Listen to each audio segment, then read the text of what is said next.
I'm Nicole Van Stone, and I am District Chair of Indigenous Focus for Rotary District 7010, which is Northern Ontario to Hearst.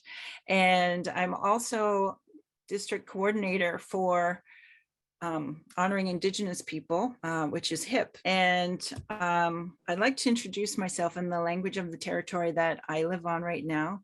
Ono Komana Kigwijiana Gijidakwe, Indigenous cause. Adawapaskat Donjaba, Michigan Dem, Mushkigoikwe Nindao. And so my spirit name is Warrior Woman with the grandmothers behind her. And I'm of the Turtle Clan, and it's been my absolute privilege and it's been a beautiful experience to work with this amazing team and bringing this project forward. I want to share about the objective. And the objective of the initiative, this initiative, Misko-Aki, is to provide insight into Indigenous perspectives of life, especially the relationship with the land. And Indigenous history in Canada is not as well known or documented as it should be, particularly considering the time that we have all been living on the vast expanse of land now known as Canada. Exhibit displays of sustainable use of natural resources will inspire others to be environmental stewards, and both Indigenous and non-Indigenous people will benefit significantly from understanding the many paths, cultures, and perspectives throughout the history of Muskoka within a Canadian context and also within the context of Misko-Aki. So just delight, a pleasure to present this evening to Rotary and Rotary HIP members an overview of this really exciting project, Misko-Aki, Confluence of Cultures. Rotary is a national and has international reach. And so we really appreciate your help in increasing the awareness and the opportunities to fund this project. So thanks so much. We're undergoing a major revitalization program to become the cultural hub of Muskoka. And this project includes a 12,000 square foot addition with a capital budget of 7.4 million. Of the 2.1 million exhibit budget, 1 million is dedicated to telling the Indigenous story of the many nations and cultures that are here now or were here in the past that inhabited Muskoka. Frankly, for all of us involved, it's a journey. It's a journey in developing relationships, respect, and understanding. And personally, it's been and continues to be an amazing experience. Now, we've been very pleased so far with the financial support. We've been fortunate to have met some amazing people who are like-minded and wanting to support this work. The McLean Foundation were early supporters of the project with a sizable grant. The Barry and Lori Green Foundation have thoughtfully engaged and supported us with very substantial grants. The District of Muskoka, with all municipalities represented, unanimously voted $175,000 to the project. And just last month, Scotiabank recognized the potential significance of the project nationally and donated $250,000, with half of that going towards digitizing the experience for national and international audiences. So in total, we've raised over $725,000 towards our goal. So with that background, I'm just delighted to introduce Tim Johnson of the Mohawk Nation's Wolf Clan, our project director. Tim is Director of Landscape of Nations 360 and Indigenous Education Initiative, Artistic Director of the Great Niagara Escarpment Indigenous Cultural Map, Artistic Producer of Celebration of Nations, which just a month ago celebrated its 5th year. He's the executive producer of the multiple award-winning documentary Rumble, The Indians Who Rocked the World, and was a former associate director of museum programs at the Smithsonian Institution's National Museum of the American Indian, where he spent a decade directing world-class exhibits. So it's been a wonderful experience to engage with Tim and the team he has built for this work. And we're also sharing the perspective from Chief Ted Williams, our project mentor, and Gary Wilgaron Thompson on the advisory circle. And Nicole will introduce both of these gentlemen in sequence. And Tim, a while ago, made a short 1.5-minute video for us. Each year, millions of visitors travel to the Muskoka region, most of them not knowing about the area's deep and rich Indigenous history, a history that extends back many thousands of years. From the earliest Indigenous peoples who inhabited Muskoka as the ice retreated, living amidst the waters and lands abundant with fish, game animals, and nutritious plants, through the settlement of First Nations communities, including those of the Huron-Wendat, Anishinaabeg, Haudenosaunee, and Métis peoples, Misko-Aki, land of red earth, gained reputation and status as a gathering place, a confluence of cultures. That's why I was delighted to learn that the Muskoka Steamships and Discovery Centre was adding a new wing to its museum, and that within this wing would be a gallery permanently dedicated to educating the public about the Indigenous experience in Muskoka. And it has been my distinct honor and pleasure to have led a team comprised of Indigenous scholars, cultural resource and language specialists, and museum professionals in developing an interpretive plan outlining the concepts, themes, and structure of the exhibition to ensure its authenticity and accuracy. Now, a lot of work remains, but it is my sincere hope that you will help support the exhibition's development and join us on opening day for celebrations when that day arrives. Let us share that vision, one that restores Indigenous culture and sustainability values back into the fabric and identity of the Muskoka region. It's important that we repolish the covenant chain of friendship and meet our obligations to truth and reconciliation. Yahweh.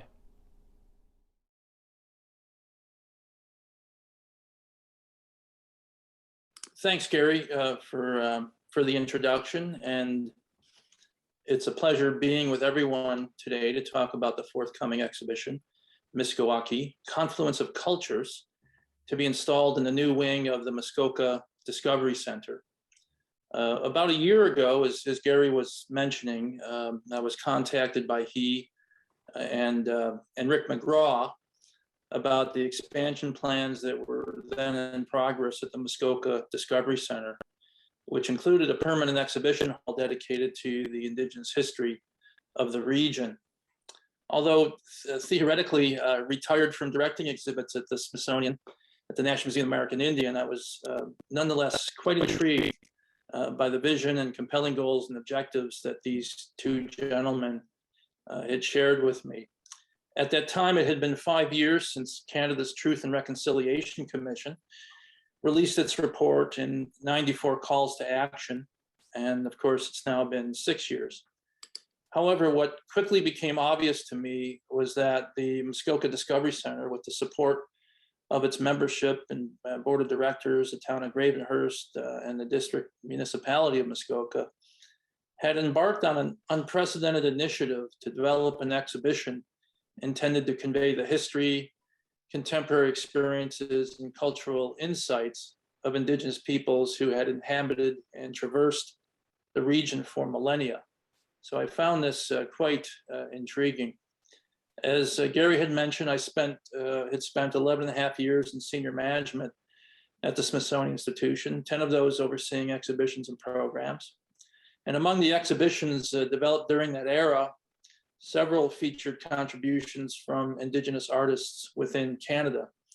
It's not widely known that the scope of the National Museum of the American Indian is not solely based or focused on the United States, but it is in fact a hemispheric Indigenous museum covering Indigenous peoples from the Arctic south to Tierra del Fuego. Artists whose work appeared in our galleries, who hailed from within Canada, included Norval Morrisseau, contemporary artist Brian Youngen, Annie Pudaguk, and many others. And one of my leading projects was a masterwork exhibition focused on the museum's holdings, entitled Infinity of Nations, Art and History, in the collections of the National Museum of the American Indian. This object-rich show featured many gorgeous and compelling artifacts produced by Indigenous peoples within Canada. And we had even mounted an exhibition in our New York facility entitled Before and After the Horizon, Anishinaabe artists of the Great Lakes that embraced and included the art and aesthetics of the indigenous peoples, the Anishinaabe peoples of Muskoka. So all of this combined to really make me interested in what Gary and Rick were talking about. In the programmatic area at the National Museum of American Indian, we also featured all manner of performing artists, indigenous artists from within Canada, including Buffy St. Marie, Derek Miller, Santee Smith, and many others. And that strategic programming work and sector is a whole other endeavor, replete with many stories as well. And one of which is what Gary again had mentioned, which was the multiple award-winning documentary, Rumble, the Indians Who Rocked the World. That began with programming, then evolved into an exhibition in the museum on the National Mall. Then it was so popular there, we expanded it into our New York facility, and it was a huge hit there. And from there, we then decided to create the documentary. So it began as a programmatic emphasis, transferred over to an exhibition emphasis, and then into a documentary that's now gone all around the world. But for the work of the Muskoka Discovery Centre, that began by reaching out to the Indigenous communities within the area with the aspiration of assembling an exhibition team of exceptional caliber and experience, established to ensure authenticity and accuracy of its content, and to provide genuine perspectives from Indigenous peoples themselves. And Gary and Rick and the whole team at the Muskoka Discovery Centre were quite adamant about that particular objective. And we've done everything we could, of course, to fulfill that goal. Now, this team, which has been active now for the past year, developing conceptual plans and exhibition plans and so forth, it contains experts in Indigenous exhibition development and museum management, Indigenous studies scholars, cultural and Indigenous language specialists, and elders, artists, and designers, representing Indigenous peoples who have been inhabitants of Misko-Aki through the mist of time. And I must say that the team that we've been working with has been truly exceptional, and it's been certainly one of the great joys of my career to be working with this group toward the goal of establishing this exhibition. A very important and significant part of the team that's involved in this project from its inception actually includes the leadership of the Chippewas of Rama First Nations, Chief Ted Williams, Elder Mark Douglas, and historian Ben Cousineau. And I can tell you that I've never worked with a more solid and capable and decent delegation of professionals in my career. Really top-notch folks at every level, and it's been a real joy. So with that, Nicole. Chief Williams, he was elected in August of 2020 for a 4-year term of Rama First Nation. And he's been a part of Rama First Nation leadership since 1982, when he served on council for 2 consecutive terms. In 1986, he became the youngest elected chief in community history, serving a 2-year term. A career in real estate and sales followed. He became Rama's band manager from July 1992 to 1995, and returned as a member of council for 2 consecutive terms beginning in 2014. Co-authoring Rama's winning proposal alongside leadership, he became the chairperson of a committee responsible for the successful development of Casino Rama. Chief Williams served as vice president for 5 years. So I'd like to invite Ted Williams to speak on Misko-Aki.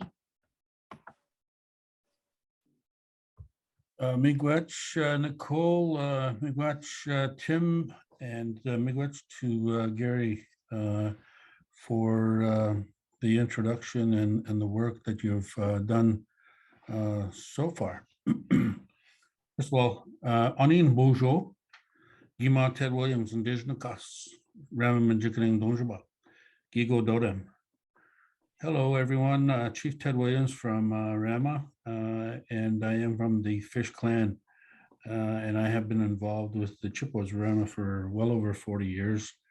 And I grew up here and very proud to say that, we are descendants of the great chief Misko-Aki, of whom Muskoka is named. I want to give you a little history, and it's only 2.5 years. 2.5 years ago, we were invited to participate in a meeting with at the invitation of Gary Getson and the board to talk about the possibilities of the Muskoka Discovery Centre. And right away, Gary launched into, he had his flip charts up and he was going to walk us through a whole series of workshops. And we basically said, whoa, hold on. It's the first time we had met. And the first time we had met, we said to Gary in a polite, diplomatic, tactful manner, I have no idea who you are. You have no idea who we are.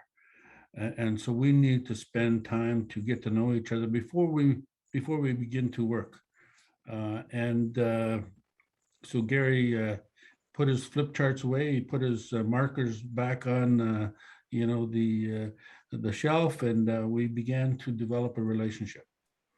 And it's that development of that relationship that happened began 2.5 years ago, and that's a short period of time, but it has blossomed and developed into something that I am extremely, extremely proud of. I would venture to say that you'd be hard pressed to find the kind of relationship between a non-Indigenous and Indigenous entities that has blossomed to this degree.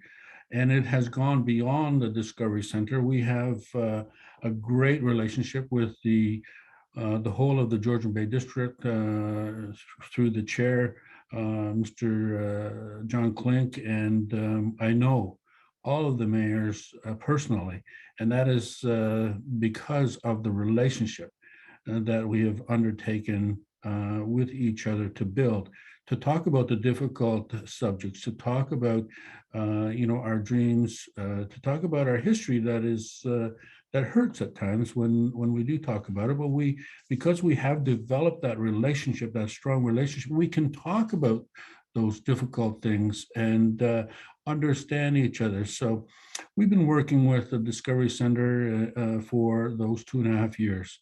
Our elders, our Indigenous historical experts have been involved.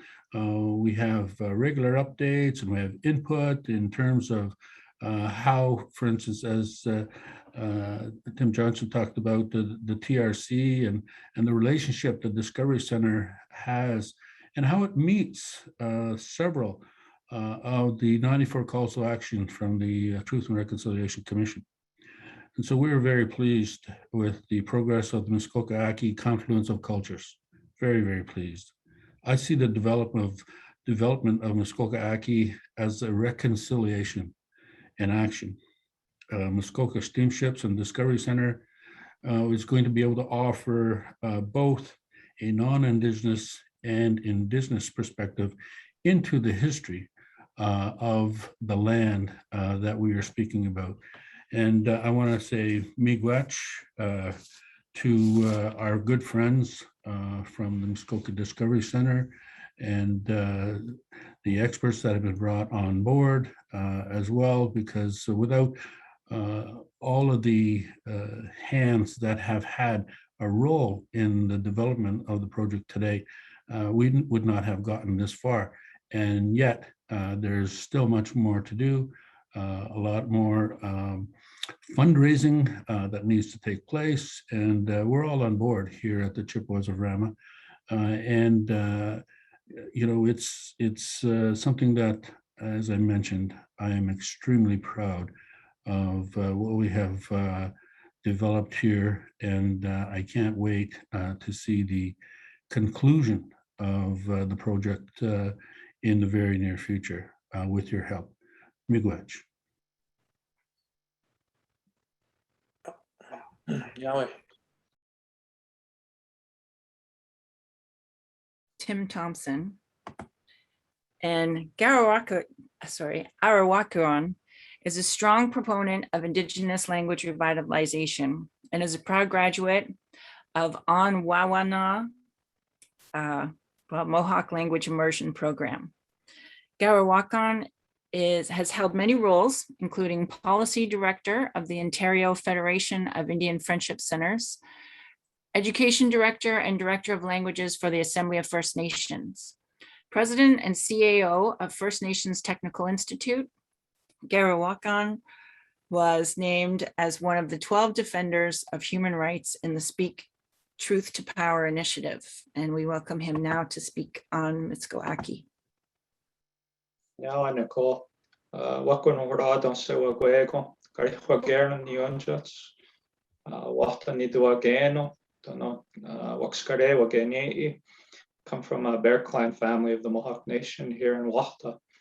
I had the pleasure of joining the advisory committee some time ago after being asked by many of the people involved that you've heard from already. As you can tell, there is great leadership in this project from the board of the Muskoka Steamships and Discovery Centre to the technical team led by Tim Johnson, and with the support of Chief Ted Williams. We have an environment in which we can succeed in developing this project. The advisory committee consists of people from all the cultures that are either still here or who have left here or been pushed away from here, but still maintain some kind of presence. So we have Wendat people involved. We have Anishinaabe, various Anishinaabe communities involved. I come from a Haudenosaunee community. So we also have Métis people involved. So we have a representation of the number of Indigenous cultures from this region. From the beginning, we were asked to create a vision for what this exhibit would look like. And people would share their different thoughts. And these were heard. They were fed back to us in a manner in which we felt we could find agreeable. And so all the people involved have come up with this idea of traveling down this river of life to experience a confluence of cultures. The advisory committee works really well together. We meet regularly. We're asked to give feedback. Our feedback is received, and we're asked to advise on the next steps of the project at each phase. So we're moving into a more detailed phase of the project now. We're starting to do scripts for some of the exhibits and get an idea of what they're actually going to look like. And so it's a really exciting time. We're kind of at a point, I like to describe it as we're in a hurry to see what's going to happen. we have this sense of anticipation, yet we have to stay calm because this is still going to take some time. So I wanted to bring that testimonial from the perspective of the advisory committee. I know we have good discussion. I think all my colleagues would agree with me. We're always engaged in good discussions when we're able to meet, and I think we share this sense of excitement about what's going to happen. So I'm pleased everybody with this amount of people who have been able to join us today. I'm glad you're interested in this.